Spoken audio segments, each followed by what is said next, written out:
요한복음 20장 19절서부터 31절까지 찾으신 줄 알고 한 절씩 저와 함께 교독하겠습니다.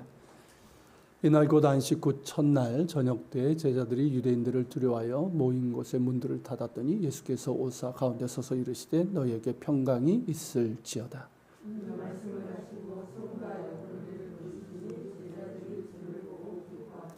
예수께서 또 이르시되 너희에게 평강이 있을지어다. 아버지께서 나를 보내신 것 같이 나도 너희를 보내노라.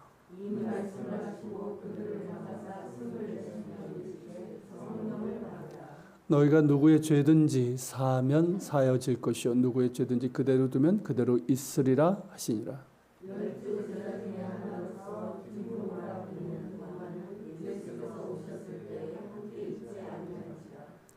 다른 제자들이 그에게 이르되 우리가 주를 보았노라 하니 도마가 이르되 내가 그의 손에 못자국을 보며 내 손가락을 그 못자국에 넣으며 내 손을 그 옆구리에 넣어보지 않고는 믿지 아니하겠노라 하니라.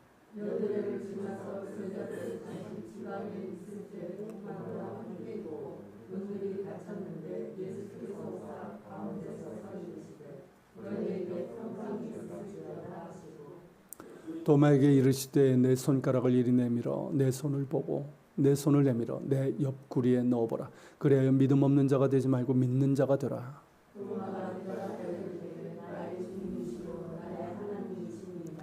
예수께서 이르시되 너는 나를 본고로 믿느냐 보지 못하고 믿는 자들은 복되도다 하시니라.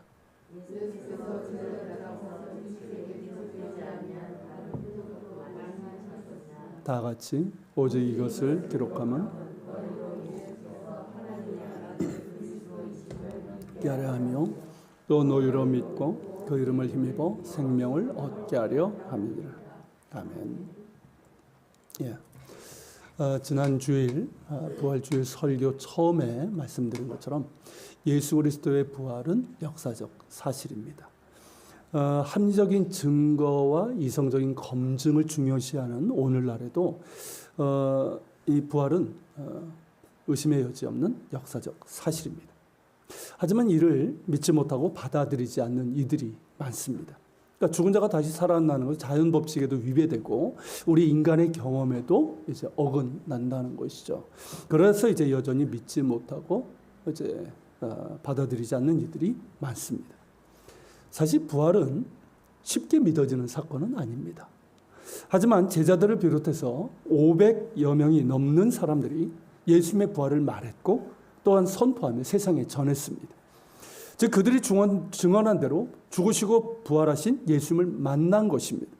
이들의 부활에 대한 증언은 십자가에 달려 죽으시고 사흘 만에 다시 사신 예수님을 직접 만나고 경험한 그 생생한 경험에서부터 시작된 것입니다.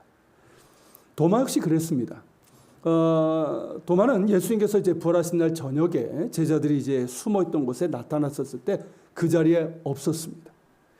그런 까닭에 다른 제자들이 우리가 예수님을 보았다라고 했을 때 나는 믿지 못하겠다고. 내가 그의 손에 못자국을 보며 내 손가락을 그 못자국에 넣어보고 내 손을 그 옆구리 창자국에 넣어보지 않고서는 믿지 못하겠노라 라고 얘기를 한 거죠. 이런 도마에게 어떤 별칭이 붙여졌습니까? 의심 많은 도마. 항상 도마 하면은 우리가 그 수식어가 따라오잖아요. 참 명예롭지 못한 그런 이제 수식어가 이제 우리가 붙였지만 우리의 본성에서 본다면 어떻습니까? 지극히 정상이에요. 그리고 믿지 못하고 의심하는 것이 당연하다고 할 수가 있습니다. 그런 그가 부활의 증인이 되어서 페르시아 그 지역 전역, 페르시아 지역이 얼마나 험준한지 모릅니다. 그리고 히말라야 산맥을 넘어서 인도까지 가가지고 복음을 전했습니다. 십자가에 달려 죽으시고 부활하신 예수 그리스도를 전하다가 순교를 당했어요. 그가 전한 복음의 씨앗이 지금도 인도 남부에 가면 남아 있습니다.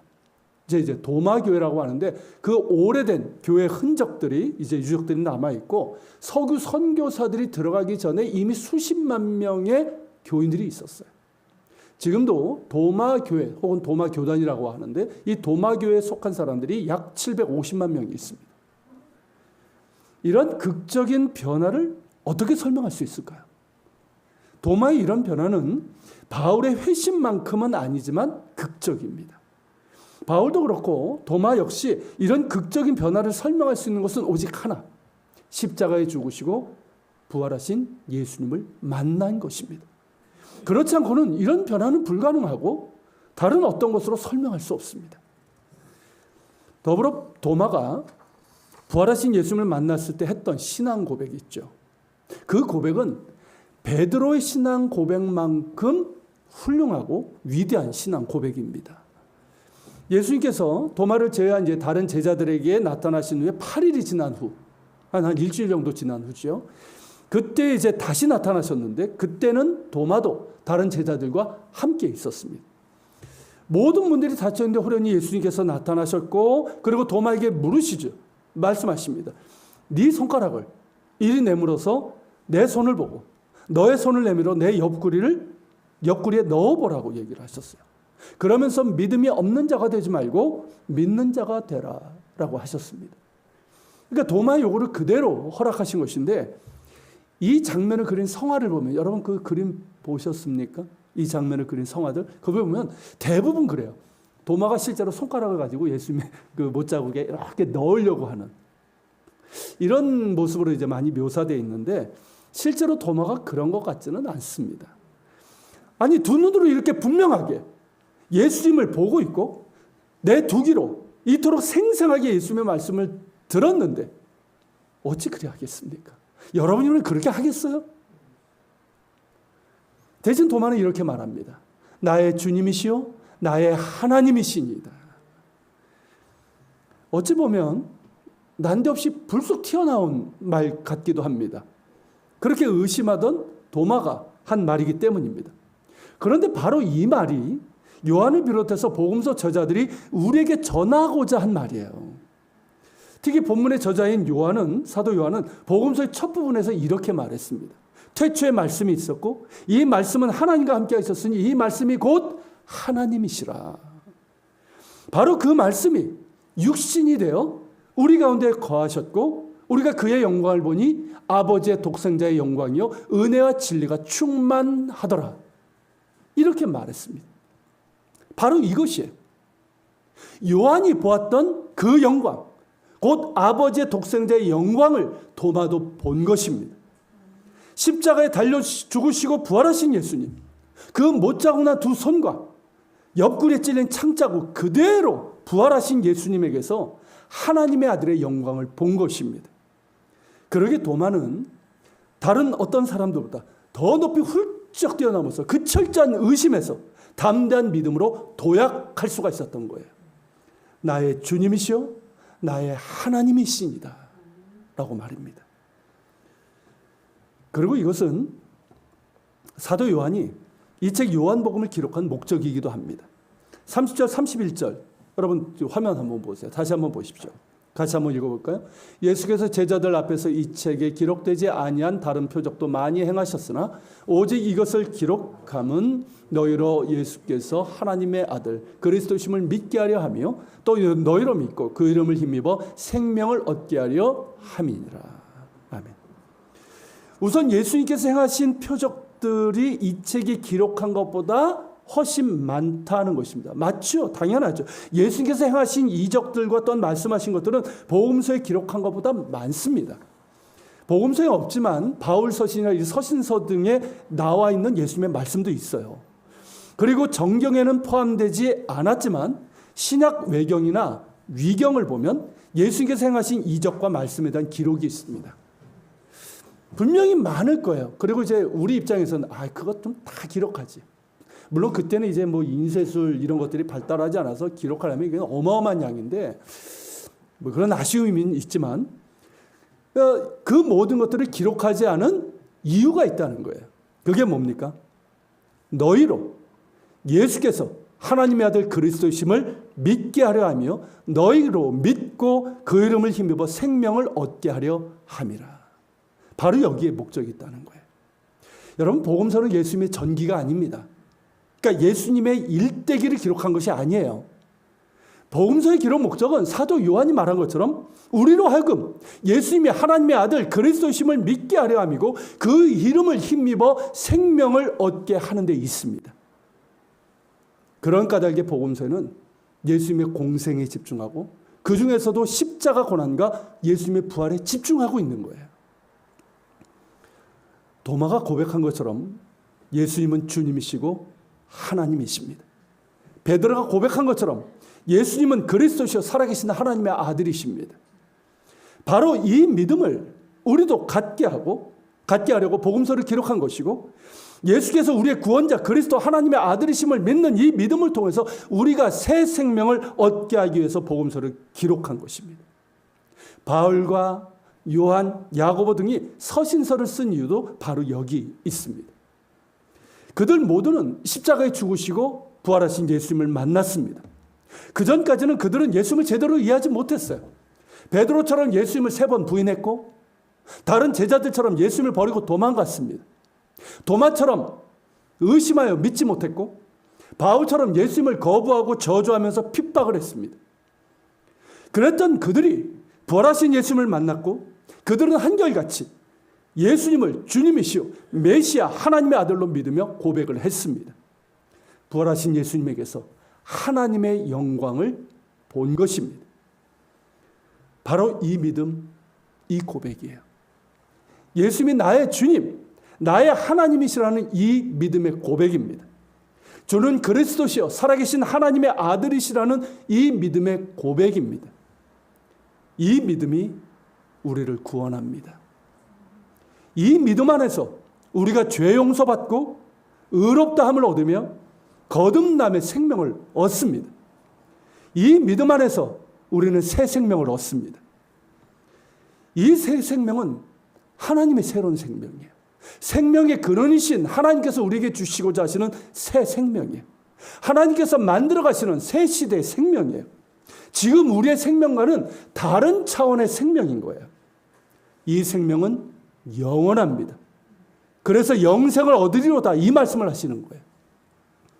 단지 우리가 죽어서 우리의 영혼이 하나님 품에서 영원히 사는 것, 그것을 의미하는 것이 아니에요. 이 생명은 죽음을 통과해서 부활로 이어지는 생명입니다. 무슨 의미인지 이해가 되십니까? 예수님께서 다시 오실 때, 즉 하나님 나라가 완성될 때 우리는 부활하신 예수님과 같은 영광스러운 몸으로 부활해서 하나님 나라에서 영원한 생명을 누리며 살게 될 것입니다. 할렐루야. 이것이 바로 사도 요한과 바울 등 부활의 증인들이 말하고 있는 새 생명이에요. 예수를 나의 주님, 나의 하나님으로 믿는 이 믿음으로 얻는 생명입니다. 그래서 예수님께서 내가 곧 길이요 진리요 생명이니 나로 말미암지 않고서는 아버지께로 올 자가 없느니라고 하신 것이고 내가 곧 부활이요 생명이니 나를 믿는 자는 죽어도 살겠고 무릇 살아서 나를 믿는 자는 영원히 죽지 아니하리니 이것을 네가 믿느냐라고 하신 겁니다.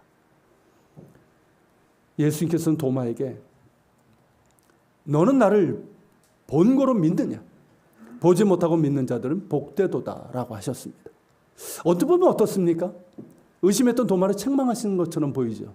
그렇지 않아요. 이건 책망하시는 말씀이 아니에요. 도마의 신앙 고백은 앞에서 말씀드린 것처럼 베드로의 신앙 고백과 같은 차원이에요. 우리 기독교 신앙의 핵심이고 요체입니다.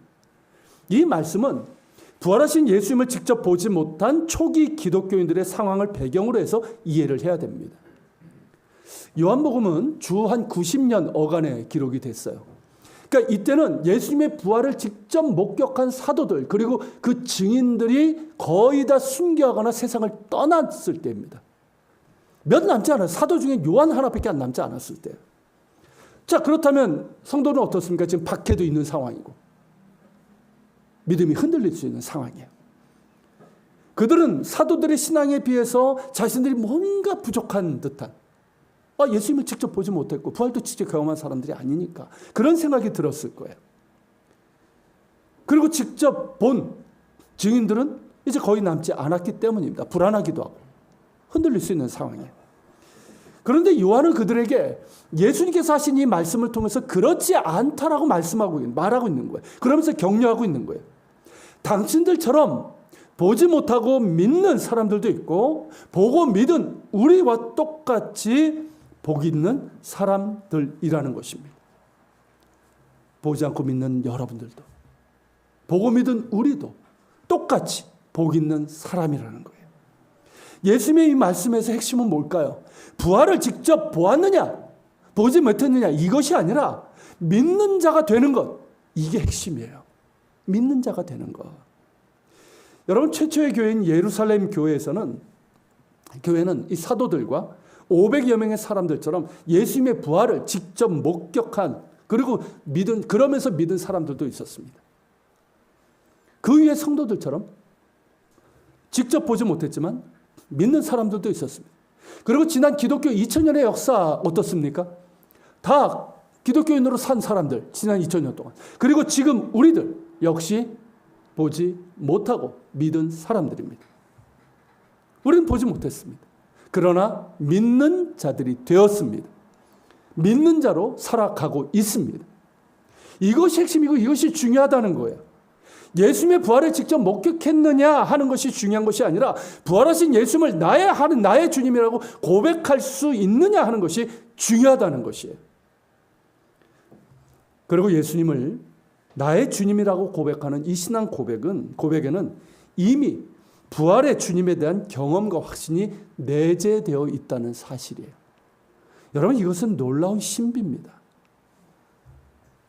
예수님을 나의 주님, 나의 하나님으로 믿는 이 믿음의 고백은 우리를 십자가에 달리시고 부활하신 예수님에 대한 경험으로 이끌어 줍니다.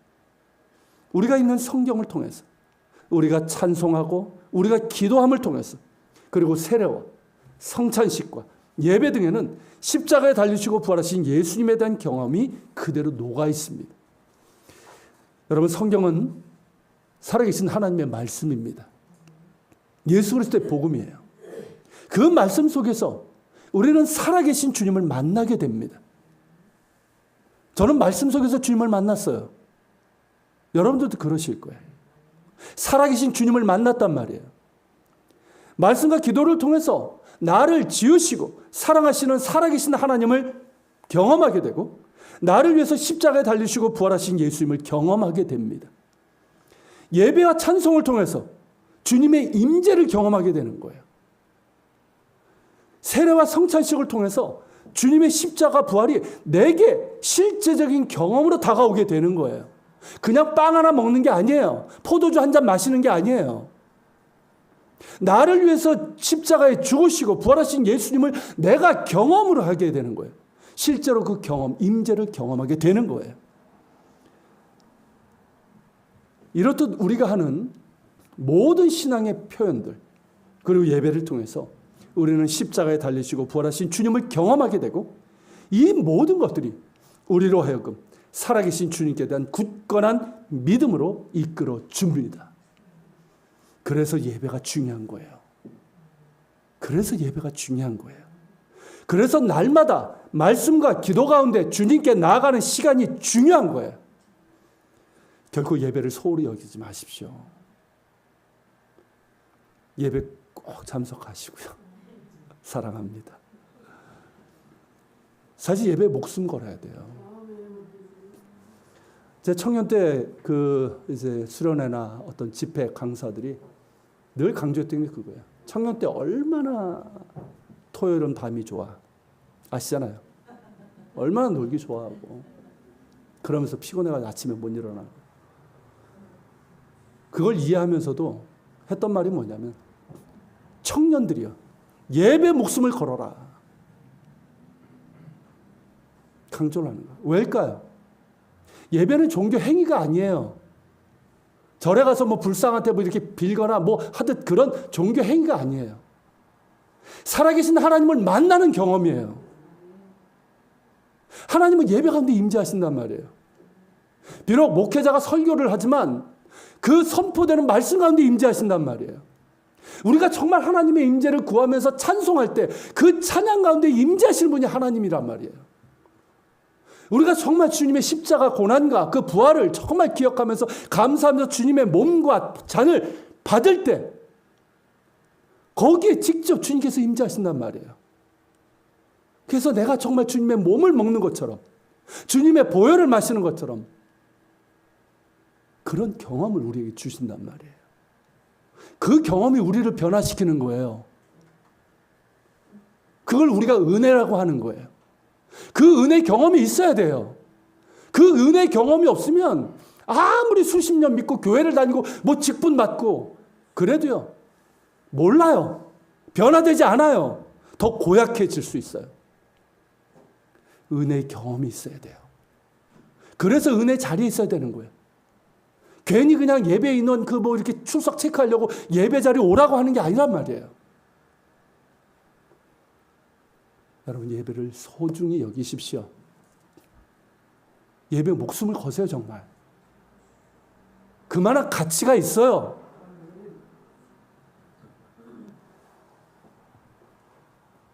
여러분, 정말 주님의 임재를 구하면서, 주님의 은혜를 구하면서 예배를 드리십시오.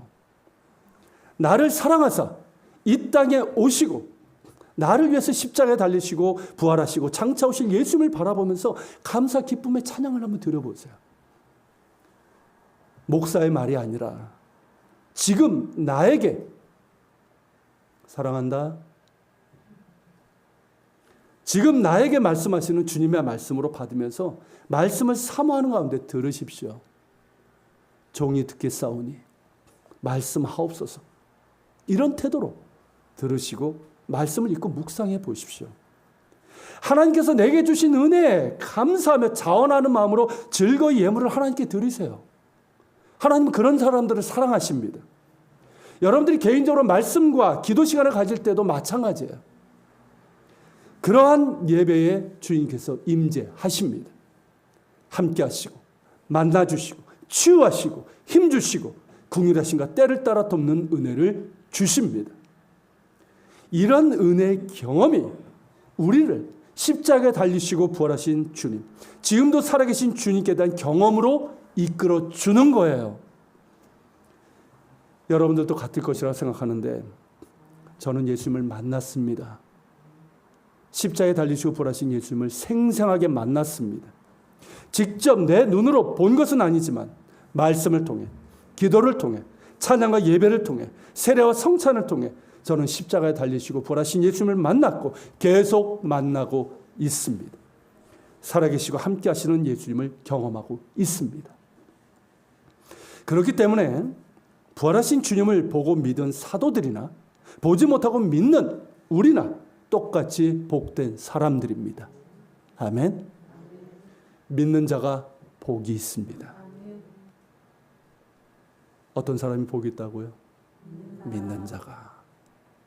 집 몇 채 가진 사람이 아니라 믿는 자가 복이 있습니다. 믿는 자가 예수 생명을 얻고 믿는 자가 부활의 능력을 경험하게 됩니다. 지난 주일에도 말씀드렸지만 믿는 자가 되십시오. 믿는 자가 되세요. 이게 복된 거예요. 행복의 시작은 예수 그리스도께 있어요. 만약 여전히 의심이 든다면 그게 우리의 자연스러운 죄인된 본성이에요. 믿음을 구하세요. 믿음을 구하세요. 솔직하게. 마음의 의심을 떨치고 나를 사랑하사 이 땅에 오셨고 나를 구원하기 위해서 십자가에 달리시고 부활하신 예수님을 나의 주님으로 믿어 영접할 수 있기를 바랍니다. 바로 그 믿음 안에 죄 용서가 있고 의롭담이 있습니다. 그 믿음 안에서 우리는 새 생명, 영원한 생명, 부활의 생명을 얻습니다. 나를 위해서 십자가에 죽으시고 부활하신 예수님을 경험하게 되는 거예요. 믿는 자가 되십시오. 믿는 자가 복됩니다. 또한 예수님께서는 제자들에게 아버지께서 나를 보내신 것처럼 나도 너희를 보내노라라고 하셨습니다. 그러니까 제자들에게 선교 사명을 이제 임무를 맡겨서 파송하시는 장면인데 이 역시 믿음 안에서 가능한 거예요. 예수님을 나의 주님으로 믿을 때만 가능하다는 말입니다. 여러분, 주님이라는 말은 이제 헬라어로 퀴리오스라고 하는데 이 퀴리오스라는 말, 당시 로마 황제에게만 썼던 말이에요. 로마 황제를 가리켜서 퀴리오스, 주님이라고 불렀단 말이에요. 그러니까 로마 황제는 뭐라고 그랬냐면 나는 제우스의 아들이다. 그리고 온 세상의 주인이고 모든 사람들의 주인이며 생사 여탈권을 가진 주님이다라고 얘기를 했어요. 그런 호칭을 사도들과 초기 그리스도인들은 예수님께 붙인 거예요. 세상의 주인은 로마 황제가 아니라 살아계신 하나님의 아들 예수 그리스도시고 모든 사람의 주인이시며 그리고 생명의 주인, 생사 여탈권을 가진 주인도 황제가 아니라 예수님이시라는 것, 하나님의 아들 예수시라는 이 고백을 분명하게 했습니다. 그렇기 때문에 그들은 로마 황제를 두려워하지 않았어요. 황제를 숭배하지 않았어요. 로마의 질서를 따르는 정말 모범적인 시민들이었습니다. 초대교회 이 그리스도인들은 정말 모범적인 시민들이었어요. 그때도 전염병이 있었던 거 아시잖아요. 이 코로나 터지면서 그들이 이제 다시 부각됐는데 로마 인구의 한 3분의 1이 죽어나가는 그 전염병 시대 때 이 초기 그리스도인들이 자기들도 감염되고 죽을 거를 알고도 그 감염 버려진 사람들이에요. 그때는 뭐가 있습니까? 뭐 격리가 있어, 뭐가 있어? 그냥 버려지는 거예요. 그 사람들을 돌보고 치유했던 그 일을 했던 사람들이에요. 그래서 많은 로마인들이 감동을 줬던 사람들이에요. 그런 사람들이지만 그들에게 있어서 퀴리오스, 주님은 황제가 아니라 살아계신 하나님의 아들 예수 그리스도이셨습니다. 오직 예수님만을 주님으로 섬겼고 주님께만, 예수님께만 충성을 했어요. 세상의 주인인 황제가 보내면 어떻게 될까요? 여러분들이 로마 시민, 로마 사람이라고 황제가 여러분에게 가라 하면 어떻게 해야 될까요? 가야 됩니다. 항명하면 죽음을 면치 못합니다. 초대교회 성도들에게는 이런 인식이 있었던 거예요. 살아계신 하나님의 아들이시고 온 세상의 주인이시며 생명의 주인이신 예수님께서 보내셨다면 마땅히 가야 합니다. 뭐 억지로 가라는 거 아니에요. 우리를 사랑하시고 우리에게 은혜 주시는 가운데 가라 하시는 거거든요. 능력 주시는 가운데. 성부 하나님께서 성자 예수님을 보내신 것처럼 예수님께서 우리를 세상에 보내신다면 마땅히 순종해야 합니다. 그래서 그들은 주님의 명령에 순종해서 세상으로 갔어요. 예루살렘과 유다를 넘어 사마리아와 땅끝까지 가서 복음을 전했습니다. 세상 가운데 주인 되시는 예수님을 증거했을 뿐만 아니라 예수님이 주인 되시는 삶을 살았습니다. 이게 그들의 정말 훌륭한 그런 신앙의 모습이에요. 주인 되시는 주님을 전했을 뿐만 아니라 예수님이 주인 되시는 삶을 살았단 말이죠. 세상 가운데 살아가면서 먼저 하나님의 나라와 의를 구하는 삶을 살았습니다. 그들의 삶은 우리의 삶보다 더 힘들었어요. 더 고됐어요. 그럼에도 불구하고 먼저 하나님 나라와 의를 구하는 삶을 살았어요. 주님의 뜻을 이루는 도구가 되길 원했고 그런 삶을 기뻐했습니다. 그것이 가능했던 것은 그들이 믿었기 때문입니다. 예수님을 퀴리오스, 주님으로 믿었기 때문입니다. 살아계신 하나님의 아들, 온 세상의 주인, 나의 주인, 생명의 주인이신 주님을 믿었기에 그 명령에 따라 즐거이 순종했고 복음의 증인으로 살았고 하나님 나라와 의를 구하는 삶을 살 수 있었던 것입니다. 이 시간 우리에게 이 믿음이 있는지 묻고 싶습니다. 뭐 저 자신에게도 묻는 거예요. 우리는 예수님을 믿는다 하고 입으로는 주여 주여 하는데 실제로 주님으로 믿고 있는가 하는 것입니다. 사도들과 초대교회 성도들이 믿었던 것처럼 살아계신 하나님의 아들, 온 세상의 주님이시며 생명의 주인이시고 나의 주인이신 예수님을 그렇게 믿고 있느냐 하는 것입니다.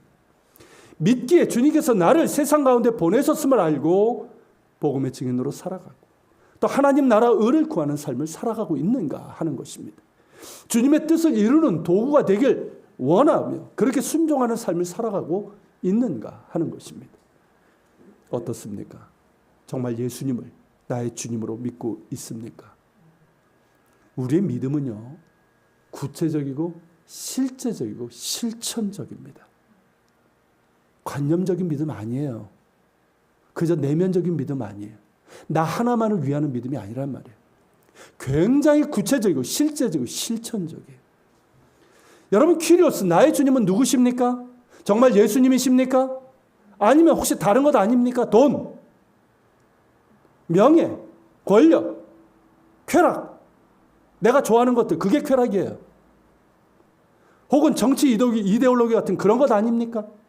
혹은 나의 자녀, 나 자신 아닙니까? 누가, 무엇이 나의 주님, 나의 주인이십니까? 예수님이 정말 나의 주님심을 믿고 고백한다면 여러분은 과연 예수님만을 섬기며 예수님의 말씀에 순종하며 살아가고 있습니까? 아버지께서 나를 보내신 것 같이 나도 너희를 보낸다고 하시는 주님의 말씀을 기억하면서 세상 가운데 주님의 증인으로 살아가고 있습니까? 나의 삶의 자리를 선교지라고 생각하면서 먼저 하나님 나라 의를 구하며 그렇게 살아가고 있습니까? 나를 통해서, 나의 삶을 통해서 주님의 뜻이 이루어지기를 소망하며 즐거이 순종하는 삶을 살아가고 있습니까? 이 질문에 대해서 우리 대부분은 자신 있게 대답하지 못할 수도 있습니다. 또 어떤 분들은 의구심을 가질 수도 있습니다. 어떻게 그렇게까지 살 수 있겠냐고. 혹은 우리가 예수님이 아닌데, 아버지께서 나를 보내시고 나도 너희를 보낸다고 하셨는데 우리는 예수님이 아닌데 어떻게 예수님처럼 하겠느냐고 말입니다. 하지만 기억할 것이 있습니다. 부활절의 진리는 단순히 예수님께서 하나님의 능력으로 죽은 자 가운데서 부활하셨다는 이 사실만이 있는 것이 아닙니다. 부활절의 진리는 이제 그 동일한 능력이, 예수를 살리신 그 능력이 예수님을 주님으로 믿는 사람들 모두에게, 예수님을 따르는 모두의 삶 가운데 임하여서 예수님이 그들을 통해서 당신의 사역을 계속해서 이루어 가신다는 이 사실입니다. 이게 부활절의 진리예요. 할렐루야. 여러분, 이 사실을 우리가 기억해야 됩니다. 잊지 말아야 돼요. 안 그러면 우리는 부활절마다 그냥 주님 부활하셨지? 이런 사람이 될 수 있는 거예요. 잊지 말고 기억하십시오. 정말 예수님을 나의 주님으로 믿는 사람, 그 믿음과 순종으로 예수님을 따르는 사람에게 부활의 능력이 함께하는 가운데 그 사람을 통해 예수님께서 일하신다는 이 사실, 이것이 부활절의 진리입니다. 그러기에 예수님께서는 믿는 자들이 되라고 하시는 거예요. 정말 예수님을 나의 주님으로 믿는, 주인으로 믿는 사람이 되라는 거예요. 그리고 제자들을 향해서 숨을 내쉬며 이르시되 성령을 받으라 하신 거예요. 마치 하나님께서 사람을 주시고 그 속에 생기를 넣으시잖아요. 그러면서 사람이 어떻게 됩니까? 생명이 되죠. 그러면서 하나님과 교제하고 하나님을 따르는 사람이 됐잖아요. 그런 것처럼 예수님께서 제자들 향해서 숨을 내쉬면서 성령을 받으라고 하신 거예요. 성령 받아야 합니다. 성령 받아야 됩니다. 여러분, 예수님을 정말 나의 주님으로 믿는 자에게 성령이 임합니다. 할렐루야. 믿는 자에게 임하는 거예요. 믿고 순종하는 자에게 더욱 성령이 임하시고 성령의 능력과 지혜를 더해 주십니다. 정말 예수님을 나의 주님으로 믿고 순종하며 사랑하는 자에게 성령의 충만함이 임하게 되는 거예요. 성령의 능력과 지혜로 우리는 세상 가운데 부활의 증인으로 살아갈 수가 있습니다. 내 힘으로 되는 게 아니란 말이죠. 먼저 하나님 나라 의를 구하는 삶을 살아갈 수 있는 거예요. 성령이 함께 하실 때 하나님의 뜻을 이루는 도구로 쓰임받을 수 있는 거예요. 성령 받아야 합니다. 지난 주일 부활의 능력이란 믿음, 소망, 사랑이라고 말씀을 전해서 기억하십니까? 우리의 믿음은 매우 구체적이고 실제적이고 실천적이에요. 십자가에 달리시고 부활하신 예수님을 나의 주님으로, 정말 온 세상의 주인, 나의 주님으로 믿는 이 믿음, 예수님을 그리스도 살아계신 하나님의 아들로 믿는 이 믿음, 나의 주님, 나의 하나님으로 믿는 이 믿음이 바로 서야 되고 분명해야 합니다. 이 믿음 가운데 새로운 생명을 얻습니다. 이 믿음 가운데 우리는 십자가에 달리시고 부활하신 예수님을 경험하게 됩니다. 이 믿음 가운데 부활의 능력이 임합니다. 이 믿음과 이 믿음에 따른 순종 가운데 성령의 능력이 임합니다. 세상이 감당할 수 없는 믿음으로 살아갈 수 있게 됩니다. 믿는 자가 되십시오. 믿는 자가 복이 있습니다. 우리에겐 장차 예수님 앞에 서게 될 것이고 그때 주님과 같은 부활의 몸을 입을 것이라는 소망이 있습니다. 생명의 소망이에요. 우리의 소망은 늘 주님께 있습니다. 할렐루야. 믿음은 뭔지 아십니까? 소망이신 주님을 바라보는 거예요. 이게 믿음이에요. 믿음은 뭐라고요? 소망이신 주님을 바라보는 것이에요. 절망적인 상황 가운데서도 살아계신 주님을 바라보는 것이고, 나 자신이나 세상에 소망을 두지 않는 것이에요. 주님께만 소망을 두는 거예요. 이게 믿음이에요. 이런 믿음을 우리에게 원하시는 거예요. 이런 믿음 가운데 부활의 능력이 임하는 거예요. 그러기에 우리는 우리의 소망을 주님께 두기 때문에 낙심하지 않는 것이고요. 우리를 낙심시킬 수 있는 상황은 너무너무 많아요. 그렇지만 우리의 소망은 주님께 있기 때문에 낙심하지 않는 것이고, 절망 중에서도 희망을 노래할 수 있는 것이고, 모든 두려움과 열미와 걱정을 떨치며 소망 중에 감사하고 평안을 누릴 수 있는 것입니다. 우리의 믿음은 우리를 사랑하시는 주님께 있어요. 우리의 소망은 우리를 끝까지 사랑하시는 주님의 사랑에 있습니다. 그 사랑으로 모든 두려움을 이기는 거예요. 여러분, 자녀들 키워서 아시겠지만 자녀들이 정말 두려워하고 그럴 때 그 두려움을 이길 수 있는 건 딱 하나예요. 부모의 사랑이에요. 격려예요. 나와 함께하고 있다는, 나를 믿어주고 있다는 이 사랑이에요. 우리의 믿음은 나를 사랑하시는 주님께 있습니다. 우리의 소망은 우리를 끝까지 사랑하시는 주님의 사랑에 있는 거예요. 그 사랑으로 모든 두려움을 이겨내고, 그 사랑으로 모든 의심을 떨쳐내고, 그 사랑으로 우리도 용서하고 사랑할 수 있습니다. 예수님께서는 이 부활의 능력을 갖고 계시고 능히 우리에게 주시길 원하시고 주실 수 있습니다. 이 부활의 능력을 가지고 세상 가운데 살아가길 원하십니다. 이 부활의 능력을 가지고 세상에 나아가 복음의 증인으로 살아가고 하나님 나라 의를 구하는 삶을 살아가는 우리가 되기를 원하십니다. 아버지께서 나를 보내신 것 같이 나도 너희를 보내노라 하시는 예수님의 말씀이 우리에게 실제적인 믿음이 될 수 있길 바랍니다. 실제적인 순종이 될 수 있길 바라고 능력이 될 수 있기를 소망합니다. 같이 기도합시다. 말씀을 기억하면서 기도합시다. 내 믿음을 한번 돌아봅시다. 우리 각자의 믿음의 분량은 지금 다 다릅니다.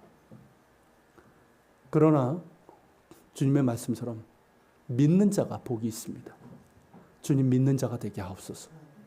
예수님 그리스도시요 살아계신 하나님의 아들, 나의 주님, 온 세상의 주인 나의 주님이심을 믿게 하시고 그 믿음으로 살아가게 하여 주옵소서.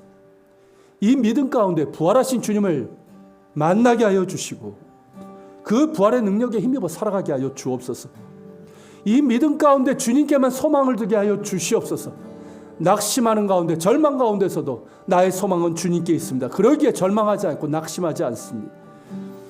나를 사랑하시는 주님을 바라보게 하시고 그 사랑으로 모든 두려움을 이기고 우리도 사랑하게 하여 주시옵소서.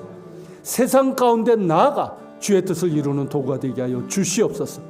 우리 같이 말씀을 기억하며 기도하며 나갑시다. 사랑하는 주님, 이 시간을 기도해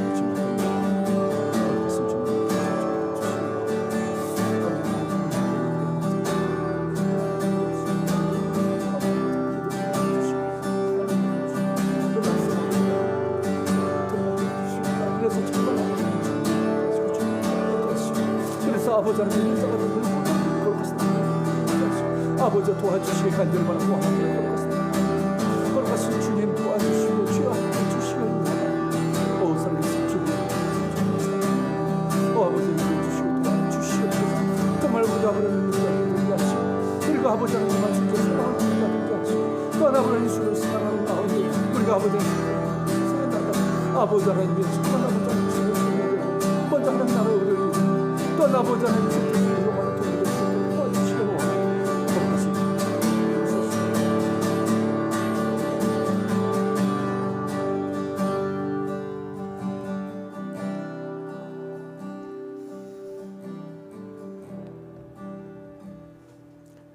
살아계신 주님, 우리가 믿는 자가 되길 원합니다. 이 자리에 있는 우리 모두가 믿는 자가 되게 하시고 더욱 굳센 믿음 가운데 서게 하여 주시옵소서. 그저 막연하게 신적 대상으로 믿는 사람이 아니라 십자가에 죽으시고 부활하신 나의 주님, 살아계신 하나님의 아들, 온 세상의 주인이시며 나의 주인이시고 생명의 주인이신 주님으로 믿게 하여 주시고 그 믿음으로 순종하며 그 믿음으로 세상 가운데 복음의 증인으로 살아가게 하여 주시고 그 믿음으로 먼저 하나님 나라와 의를 구하게 하여 주옵소서. 그 믿음 가운데 나의 모든 것을 통해서 내 삶을 통해서 주님의 뜻이 이루어지길 원하는 그런 삶을 살아가게 하여 주옵소서.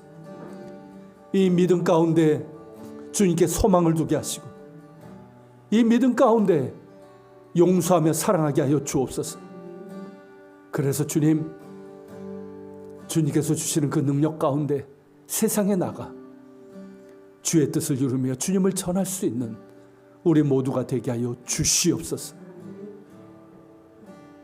세상을 살아가면서 잊지 않게 하시고 늘 주님을 믿는 믿음 가운데 살아가게 하여 주시옵소서.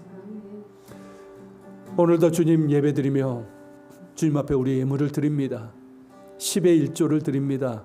감사의 예물을, 주일의 예물을, 선교의 예물을 드립니다. 우리에게 은혜 주신 모든 것의 주인 되시는 주님께 드릴 마땅한 예물입니다. 기쁘게 받으시고 흠양하여 주시옵소서. 이것이 쓰여지는 것마다 주의 뜻이 이루어지게 하여 주시옵소서. 이제는 우리 주 예수 그리스도의 은혜와 아버지 하나님의 그 크신 사랑과 성령님의 감화 감동, 교통 역사하심이